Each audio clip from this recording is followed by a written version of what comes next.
ସୁନ୍ଦରୀ ଝିଅ ଦେଖିଲେ ପୁଅମାନେ ତାଙ୍କ ପ୍ରେମରେ ଶୀଘ୍ର ପଡ଼ିଯାଆନ୍ତି। ତାହା ସହ ଖୁସିରେ ଜୀବନ କାଟିବା ପାଇଁ ସ୍ୱପ୍ନ ଦେଖନ୍ତି। ହେଲେ ପୁଅମାନଙ୍କର ଏପରି ନିଷ୍ପତ୍ତି ବେଳେବେଳେ ସେମାନଙ୍କ ଭବିଷ୍ୟତ ଲାଗି ସମସ୍ୟା ସୃଷ୍ଟି କରିଥାଏ। କାରଣ ଏମିତି କିଛି ଝିଅ ଅଛନ୍ତି ଯାହାକୁ ବୁଝିବା ଆଉ ବୁଝାଇବା କାଠିକର ପାଠ ହୋଇଯାଏ, ଯାହା ଫଳରେ ତାଙ୍କୁ ପ୍ରେମ କରୁଥିବା ପୁଅଟିକୁ ପସ୍ତାଇବାକୁ ପଡ଼େ। ଜ୍ୟୋତିଷ ଶାସ୍ତ୍ର ଅନୁସାରେ ଏଭଳି ଚରିତ୍ର ଲାଗି ସେମାନଙ୍କ ରାଶି ହିଁ ଦାୟୀ। ତାହେଲେ ଆସନ୍ତୁ ଜାଣିବା ସୁନ୍ଦରୀ ଝିଅଙ୍କ ରାଶି ବିଷୟରେ। କୁମ୍ଭ ରାଶି। ଏହି ରାଶିର ଝିଅମାନେ ଭାରି ଚତୁରୀ। ଏମାନଙ୍କ ସାଙ୍ଗରେ କେବେ କେହି ବିଶ୍ୱାସଘାତକତା କଲେ କେବେ ଛାଡ଼ନ୍ତି ନାହିଁ। ଏମାନେ ନିଜ କଥାରେ ସମସ୍ତଙ୍କୁ ଫସାଇ ଦିଅନ୍ତି। କଥା କଥାରେ ଅନ୍ୟକୁ ମନାଇବାରେ ଏମାନେ ମାଷ୍ଟର ମାଇଣ୍ଡ।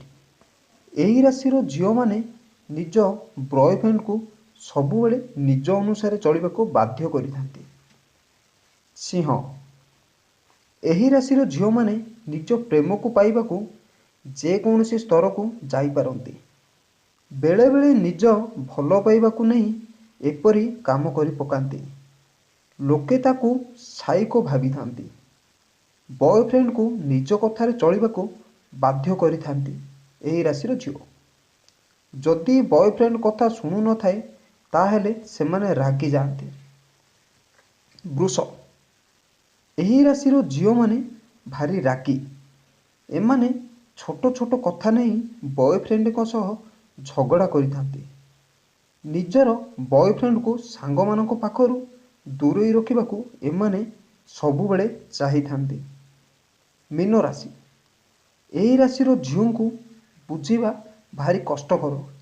ଏମାନେ ନିଜର କ୍ଷତି କରିବା ସହ ଅନ୍ୟର ମଧ୍ୟ କ୍ଷତି କରିଥାନ୍ତି। ତେଣୁ ଏମାନଙ୍କ ଠାରୁ ଦୂରେଇ ରହିବାଟା ଭଲ।